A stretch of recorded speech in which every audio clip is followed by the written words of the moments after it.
Her best friend said, at girls' night, "Honestly, I'd cheat if I were you. He's boring." My girlfriend laughed and said, "Who told you I am not?" She didn't know her phone was connected to the car Bluetooth while I sat in the driveway, waiting to pick her up.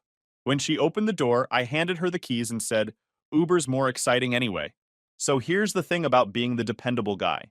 The reliable one. The one who shows up when he says he will, does what he promises, and doesn't create unnecessary drama. Society tells you that's what women want. That being steady and consistent is attractive. That having your life together is a turn-on. Yeah, well, that's a load of garbage. I'm going to tell you about the night I learned that lesson in the most brutal way possible. And honestly, best thing that ever happened to me. But we'll get to that. My name's David, I'm 32, and I work as an accountant for a mid-sized manufacturing company in Ohio.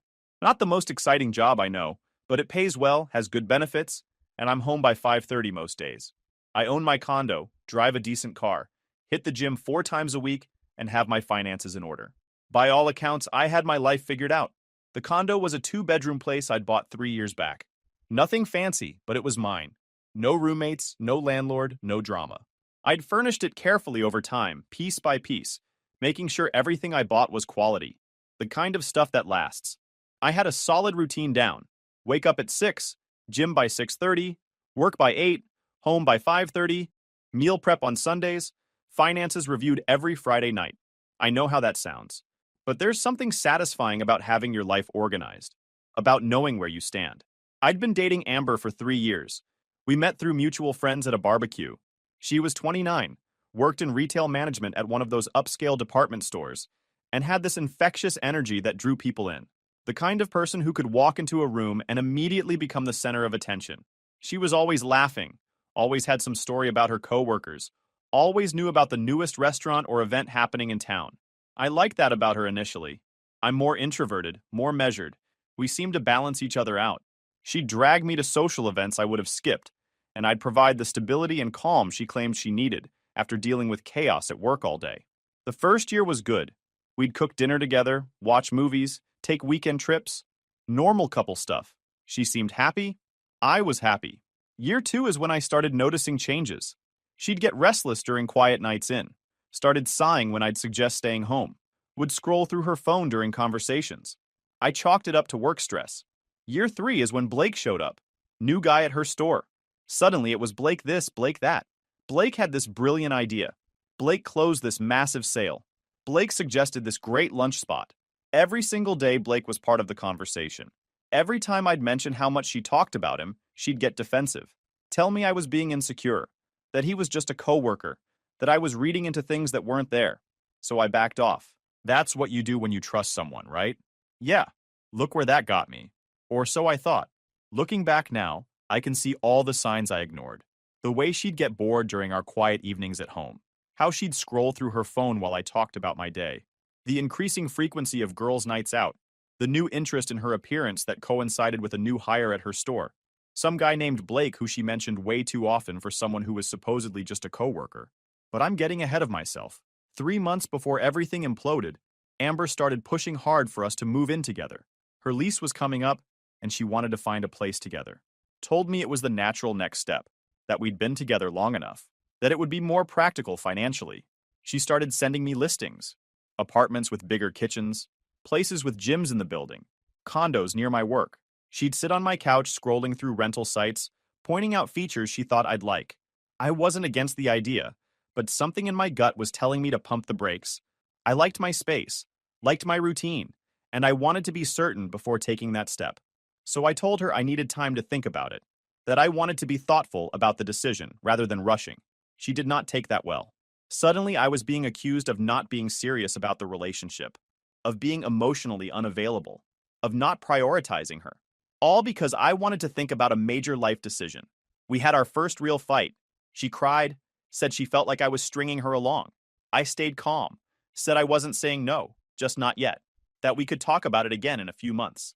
She didn't speak to me for 3 days, then came back acting like nothing happened, but something had shifted. She was colder, more distant, but I stuck to my guns. Looking back, my gut was screaming that something was off. That's when the girls' nights increased dramatically.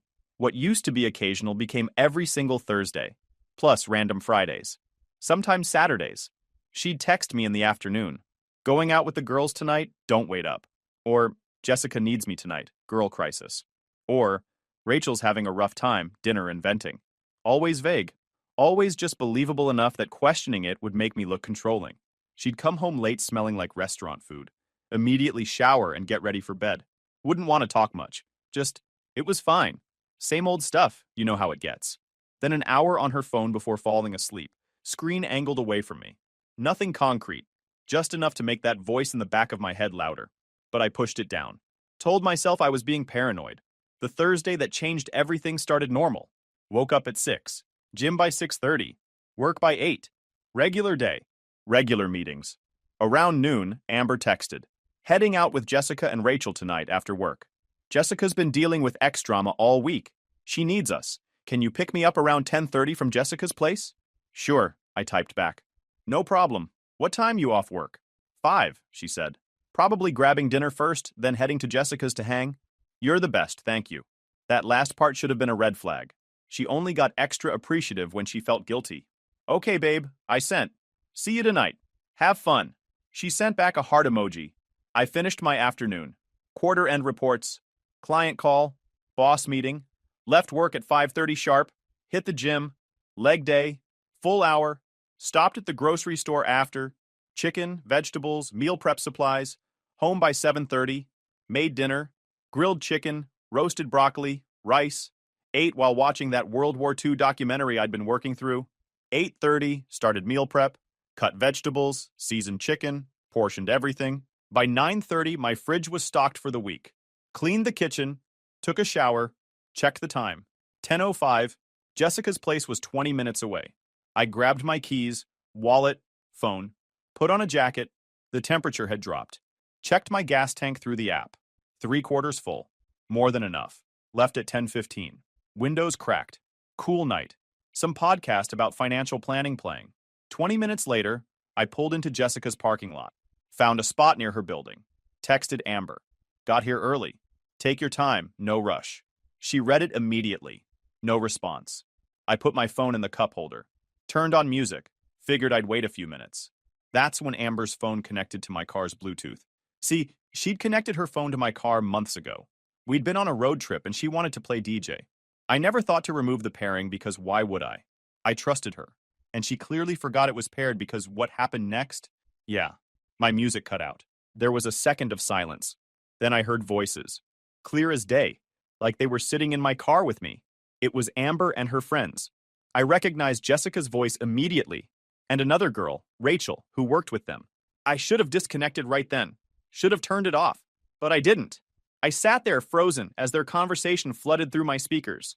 Jessica was talking first. Something about her ex texting her again, wanting to meet up, the usual post-breakup drama. Then Rachel chimed in. This is where it gets fun. You should totally go see him, Rachel said. I mean, what's the worst that could happen? You're single now. Jessica laughed. I don't know. Feels like going backwards, you know? Sometimes backwards is fun, though, Amber said. Familiar is comfortable. There was a pause. Then Rachel said something that made my blood run cold. Speaking of fun, when are you going to do something about your situation, Amber? My situation? Amber asked, but I could hear the smile in her voice. What situation? Come on, Rachel said. You've been complaining about David for months. How bored you are. How predictable everything is. Jessica literally told me last week you were thinking about... I'm not thinking about anything, Amber cut her off. But there was no conviction in her voice. It was playful, teasing. Jessica jumped in then. Amber, honey, I love you. But you need to make a decision. Either commit to David or move on. This in-between thing you're doing isn't fair to anyone. My hands were gripping the steering wheel now. My heart was pounding so hard I could feel it in my throat. In-between thing? What in-between thing? I'm not doing anything, Amber said. But she was laughing. Literally laughing. Oh, please, Rachel said. We've all seen the way you look at Blake, and the way he looks at you. The tension is ridiculous. Blake's just a friend, Amber said. A friend you text until 2 a.m.? Jessica said. A friend you do coffee runs with 3 times a day? Come on, Amber. We're not stupid. There was a pause. Then Amber spoke again, and her tone had shifted, gotten more serious. Okay, fine, she said. Blake is interesting. He's fun. He makes work exciting. But that doesn't mean I'm doing anything wrong. Yet, Rachel said. You're not doing anything wrong yet. Another pause. Longer this time. Then Jessica, in a tone that sounded almost encouraging, said this.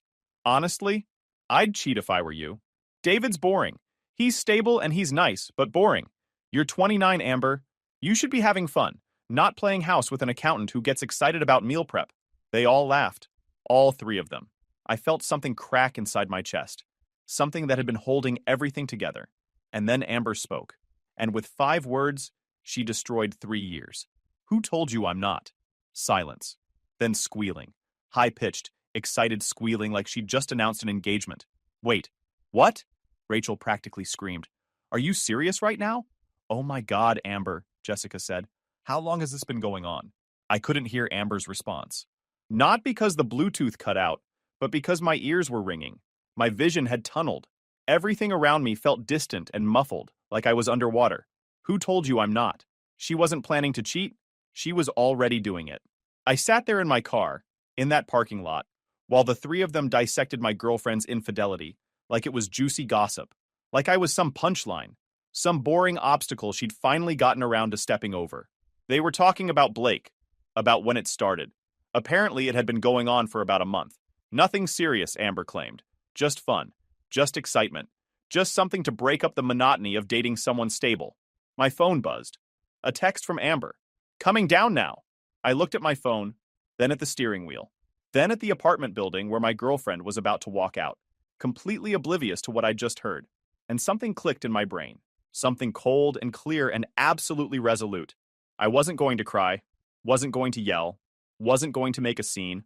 I was going to do exactly what I do best. Stay calm, stay controlled, and systematically remove this problem from my life. I reached over and disconnected her phone from the Bluetooth. The voices cut off mid-sentence. I sat back in my seat, took a deep breath, and waited. 2 minutes later, Amber came walking out of the apartment building. She was laughing at something, typing on her phone, probably texting Blake if I had to guess. She looked up, saw my car, and smiled. That same smile she'd given me 1,000 times before. Except now, it just looked fake. She walked over and opened the passenger door. Hey, babe, she said, sliding into the seat. Sorry, lost track of time. You know how it is. I looked at her, really looked at her. And I saw a stranger? Yeah, I said. I know exactly how it is. She buckled her seatbelt, still looking at her phone. Thanks for picking me up. You're the best. I reached into my center console and pulled out my car keys. All of them. House key, car key, the spare key to her apartment she'd given me. I held them out to her. She looked up, confused. What's this? Your ride, I said. Well, former ride. You'll need to find another way home. Her face went from confused to concerned. David, what are you talking about? I'm talking about the fact that your phone connected to my car Bluetooth about 15 minutes ago. And I heard everything. I watched the color drain from her face in real time. It was almost satisfying. Almost. David, Save it, I said. I don't want to hear it. I'm not interested in explanations or excuses or whatever you think is going to fix this. You cheated. You laughed about it with your friends. You called me boring. And honestly, that's fine. You're entitled to your opinion. But I'm also entitled to remove myself from the situation. So here's what's going to happen. You're going to take these keys, get out of my car, and find your own way home. Maybe call Blake. I hear he's fun. She was staring at me like I'd grown a second head. David, please. Let me explain. It's not what you think. It's exactly what I think, I said. You've been sleeping with Blake. For about a month, if I heard correctly. And you told your friends that I'm boring and predictable. So congratulations. You got what you wanted. Freedom from the boring, stable guy. Now get out. She started crying then. The whole performance. Tears. Trembling lip. The works. David, I made a mistake. I'm so sorry. It didn't mean anything. Blake doesn't mean anything. You're the one I love. If I'm the one you love, I said, voice flat, you've got a really strange way of showing it. I reached across her and opened the passenger door. Out. Now. She didn't move. Just sat there sobbing, probably waiting for me to cave. Waiting for me to comfort her and tell her it would be okay and that we'd work through this. Yeah, that wasn't happening. I pulled out my phone and opened the Uber app. Then I turned the screen toward her. See this? I said. I can either wait for you to get out voluntarily, or I can call you an Uber and sit here while you wait for it in the parking lot. Your choice. But either way, you're not getting back into this car. Something in my tone must have finally gotten through to her. She grabbed the keys from my hand, gave me one last desperate look, and got out of the car. I didn't watch her walk away. I put my car in reverse and left. The drive home was surreal. I kept expecting to feel something. Anger, sadness, devastation. But all I felt was cold certainty that I'd done the right thing. When I got back to my condo, I went straight to work. Started with my bedroom. Pulled out everything of Amber's that had accumulated over 3 years. Clothes, toothbrush, face wash, hair ties, slippers. I put it all in a garbage bag. Then the living room. The throw blanket she'd bought. The decorative pillows. The candles. The framed photos of us from trips and dinners and parties. All of it went in the bag. Kitchen next. Her special iced tea. The expensive granola. The vanilla creamer. The crackers. Gone. By the time I finished, I had 2 full garbage bags, and my apartment looked like mine again. No traces of her anywhere. Then, the digital purge. Blocked her number. Blocked her on every social media platform. Created an email filter to send anything from her straight to trash. I moved every photo of her into an album to delete later. Complete scorched earth. I wasn't going to give her the opportunity to manipulate me, to cry and promise to change. I knew that playbook. No thanks. I slept better that night than I had in months. The next morning, I woke up to 47 missed calls from Amber, 63 text messages. My phone had been on silent all night. I didn't read any of them. Just deleted everything and moved on. At work, my coworker Jennifer noticed something was off. "You okay?" she asked. "Ended things with my girlfriend last night," I said. Found out she was cheating. Her eyes went wide. "I'm sorry, David. That's rough." "It is what it is," I said. "Better to know now." At lunch, Jessica called. I'd forgotten to block her. I answered, curious what angle they'd try. "Amber told me what happened," she said. "She's devastated. Can you please just talk to her?" "No," I said. Just like that. 3 years doesn't mean nothing. She loves you. She messed up, but people make mistakes. People make choices, I corrected. She chose to cheat. She chose to laugh about it with her friends. Those were decisions. And I'm making a decision too. I'm deciding I'm worth more than that. She really does love you, David. If that's what her love looks like, I said, I'll pass. I hung up and blocked her number too. Added Rachel to the block list as well. They'd all encouraged it. Every single one of them was complicit. Over the next few days, the mutual friends started reaching out. The Switzerland crowd who wanted to remain neutral, but also wanted to check in. See how I was doing. Get the full story? Word travels fast when a 3-year relationship implodes. I kept my responses simple and consistent. Amber cheated, I found out. We're done. End of story.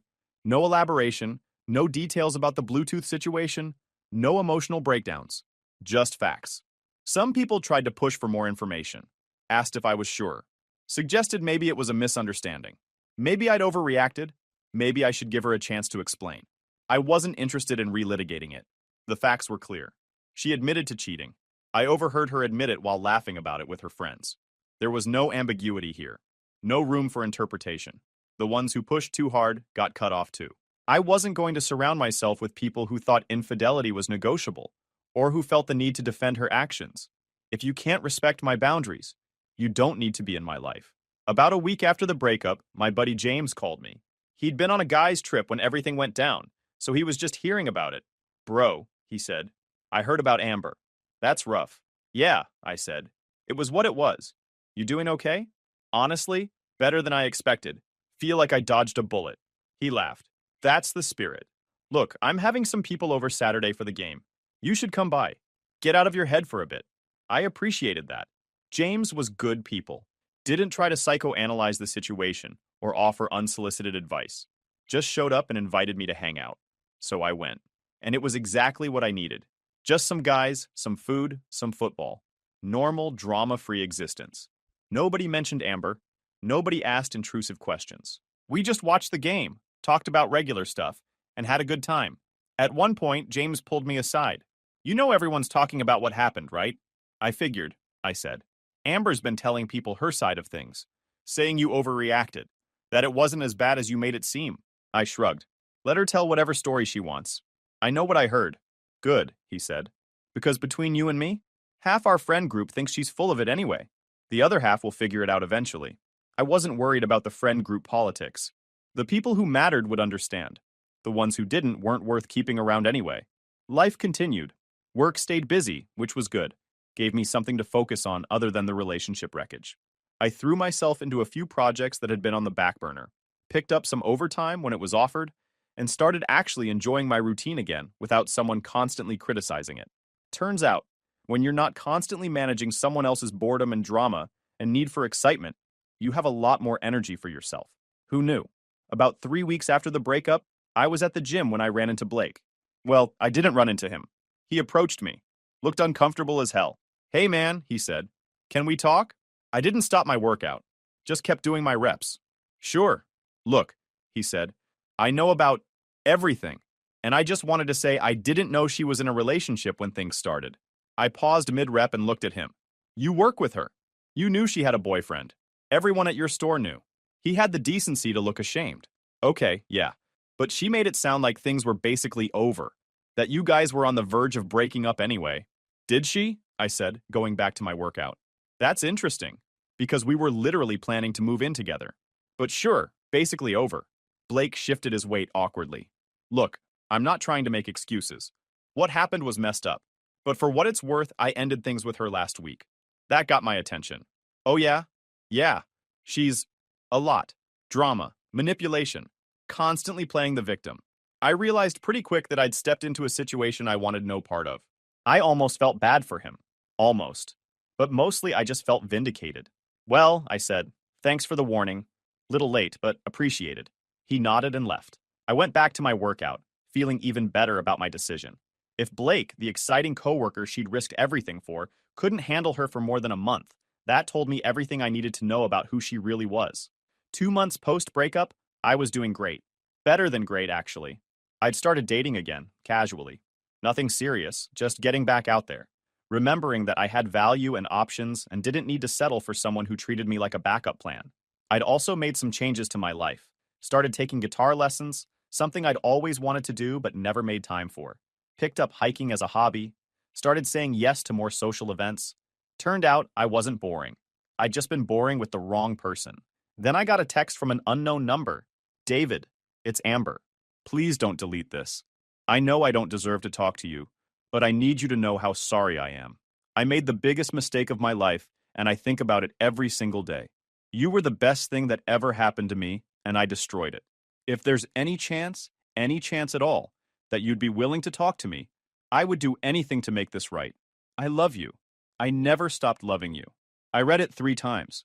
Not because I was considering responding, but because I wanted to make sure I wasn't imagining the audacity.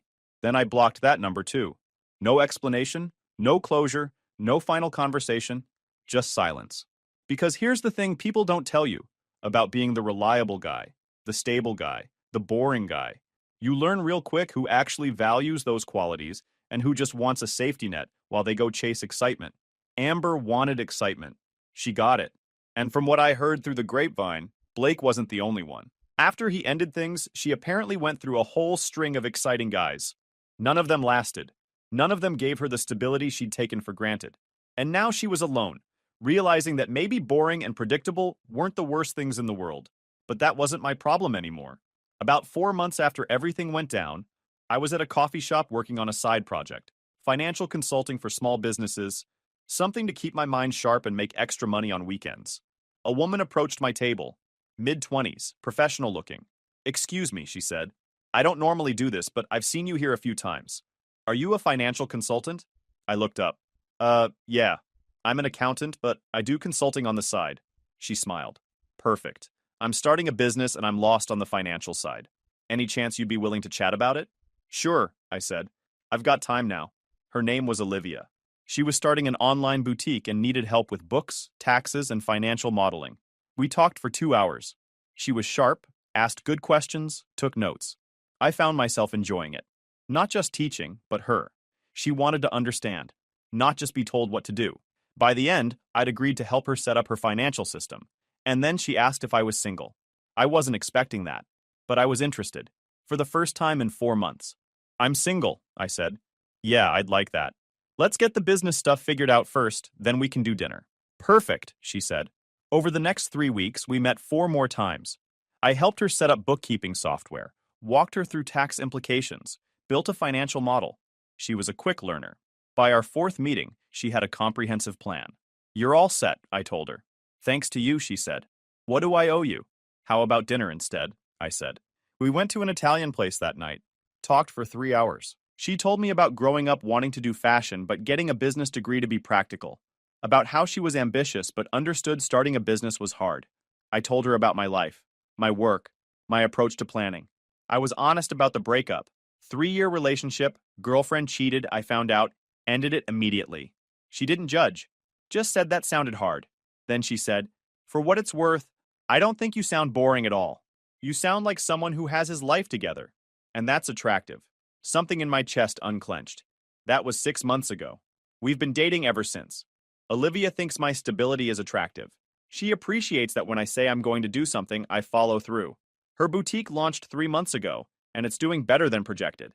Revenue's up 40% from initial forecasts. She's already thinking about expansion. She hits me up sometimes with financial questions. Should she hire an employee or stay solo for now? Is this marketing expense worth it? How should she structure her pricing for wholesale versus retail? I help when I can. It's satisfying seeing her succeed. Last month, she brought up moving in together. Said her lease was coming up. Would I be interested in finding a place together? I told her I needed to think about it. No fight this time. She just said, okay, take your time. 2 weeks later, I said yes. We've been looking at places since. Saw 3 apartments last weekend. One was too small. One was perfect, but way overpriced. The third one is in the running. 2 bedrooms, good kitchen, parking for both cars. Going back for a second look next week. Her parents want to meet me. They're coming to town next month, taking us to dinner. She's nervous about it, but trying to play it cool. I'm not worried. Parents usually like me. Work's been solid too. Got assigned a major client last week. Manufacturing company expanding to 3 new locations. They need comprehensive financial restructuring. It's the kind of project that could lead to a promotion if I handle it right. My boss pulled me aside yesterday. Said he's impressed with how I've been performing. Asked if I'd be interested in a senior analyst position that's opening up in Q2. More money, more responsibility, small team to manage. I said yes. Interviews scheduled for next month. I ran into Amber one more time, about 8 months after the breakup. Grocery store on a Sunday afternoon. I was with Olivia, debating which cheese to get for some recipe. Amber was in the checkout line, alone. She looked different. Thinner, hair shorter and a different color. She looked up and saw me. Saw Olivia. Her face went through about 6 emotions in 3 seconds. I didn't acknowledge her. Just turned back to Olivia and kept talking about cheese like Amber wasn't there. Let's get both, I said. We can try the burrata, and if that doesn't work, we have the mozzarella as backup. Olivia laughed and squeezed my hand. We walked right past Amber's checkout line. As we loaded groceries into the car, Olivia said, was that her? Yeah. You okay? Never better. And I meant it. 2 months post-breakup, I was doing great. Better than great. I'd started dating again, nothing serious. Just getting back out there. Went on a few dates through apps. A lawyer named Christine who talked about her ex the entire time. A nurse named Qley who was nice, but we had zero chemistry. A teacher named Amanda who seemed great until she mentioned she was still legally married but separated. I wasn't in a rush, just testing the waters, remembering that I had options. I'd also made some changes, started taking guitar lessons. Something I'd always wanted to do but never made time for when I was with Amber. Turned out I wasn't terrible at it. My instructor said I had good rhythm, just needed practice. Picked up hiking too. Found this group that did weekend trails. Met some cool people. No drama, no pressure, just folks who liked being outdoors. Started saying yes to more social events. James's cookouts. Work happy hours I used to skip. A book club one of my coworkers invited me to. Turned out I wasn't boring. I'd just been in a relationship that made me feel boring. Then I got that text from an unknown number. David, it's Amber. Please don't delete this. I know I don't deserve to talk to you, but I need you to know how sorry I am. I made the biggest mistake of my life, and I think about it every single day. You were the best thing that ever happened to me, and I destroyed it. If there's any chance at all, that you'd be willing to talk to me, I would do anything to make this right. I love you. I never stopped loving you. I read it once, then blocked that number too. No response, no closure, just silence. A few months back, Jessica reached out again. Different number. Apologized for her role in everything. Said she felt terrible about encouraging Amber. Said she'd been going through her own stuff and wasn't thinking clearly. Told me Amber had actually tried to get her to reach out on her behalf multiple times. Wanted Jessica to convince me to talk to her. Jessica finally told her no. Said, what Amber did was wrong and she wasn't going to help fix it. I appreciated the honesty, the apology, but I didn't reinstate the friendship. Some bridges aren't worth rebuilding. Wished her well and left it at that. She understood. Said she got it. Hoped I was doing well. Last I heard through mutual friends, Amber's still single. Still going through guys. Nothing sticks. Blake wasn't the only one. There have been others since. One lasted 3 weeks. Another made it to 6 weeks. Current record holder is 2 months. Apparently, she's developed a reputation at her store. The dramatic one. The one who creates problems. Management's had to talk to her twice about keeping personal drama out of the workplace. Me? I'm planning that Colorado trip with Olivia next month. Booked a cabin in Estes Park. 4 days, 3 nights. Going to hit Rocky Mountain National Park. Do some serious hiking. Maybe see some elk. Olivia's been researching trails. Made a whole spreadsheet of options ranked by difficulty and scenic views. She's thorough like that. I like it. After that trip, we're signing a lease together. Found a place last week. 2 bedrooms, updated kitchen, washer, dryer, and unit, parking for both cars. Perfect location between both our jobs. Move-in date is set for 6 weeks out. We're already planning furniture. What to keep, what to buy new, what to get rid of. She's got good taste. Modern, but comfortable. Nothing too flashy. Yesterday, Olivia's boutique hit a major milestone. She called me excited. Sold out of an entire product line in 48 hours. Had to emergency order more inventory. Good problem to have. She's talking about expanding. Maybe hiring someone part-time to help with fulfillment. Maybe attending a trade show to find new suppliers. Maybe opening a small physical retail space in a year or two. I'm helping her build out the financial projections for all of it. Cash flow models. Break-even analysis. Risk assessment. It's fun. Feels good being part of someone's growth instead of being told you're holding them back. Work's been good too. That promotion I mentioned? Interview went well. Really well. Boss said I'm the top candidate. Should hear something official by end of month. Got assigned a major client last week. Manufacturing company expanding to 3 new locations. Comprehensive financial restructuring project. Could run 6 months. Looks great on a resume. The team I'd be managing if I get the promotion? 3 people. All good. 2 are veterans who know their stuff. 1's newer but eager. Should be fine. James invited me to his wedding next spring. Asked if I'd be a groomsman. I said yes. Bought the suit last week. Olivia's coming as my +1. She's excited. Already planning what she'll wear. Life's just good. Normal. Stable. Exactly what I want. I saw Amber's friend Rachel at a coffee shop last week. She pretended not to see me, but I caught her staring. Looked away quick when I made eye contact. Didn't approach. Smart move. The mutual friends who stuck around all get it now. Even the ones who were skeptical at first. Amber's pattern became obvious after a few months. They saw what I saw. Some have apologized for not believing me initially. I don't hold it against them. One guy, Chris, told me he ran into Amber at a bar a month ago. She was hitting on some dude who clearly wasn't interested. Looked miserable. He felt bad for her for a second, then remembered what she did, and the sympathy disappeared. I didn't ask for details. Didn't care to know more. That chapter's closed. Olivia and I spent last weekend hiking. Found this trail we'd never been to. Moderate difficulty, about 6 miles. Views were incredible. Packed sandwiches, found a good spot by a creek, had lunch there. Talked about random stuff. Her family. My work. What we want to do with the 2nd bedroom in the new place. Office. Guest room. Combination. She fell asleep on my shoulder for a bit. Just sitting there by the creek. I let her rest. No reason to wake her. That's the kind of life I have now. Peaceful. Uncomplicated.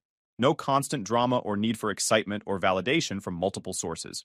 My parents asked about Olivia last time we talked on the phone. When am I bringing her home? They want to meet her. I told them probably Christmas. Give us time to get settled in the new place first. Make sure everything's solid. They approved. Said she sounds good for me based on what I've told them. Mom already likes her. Dad's reserved judgment, but that's just how he is. The condo's going on the market soon. Real estate agent came by yesterday. Did a walkthrough. Said it should sell quick. Good location. Well maintained. Fair price. Going to use that money as down payment on something bigger down the line. Maybe a house in a couple years if everything keeps going well. Olivia and I talk about that sometimes.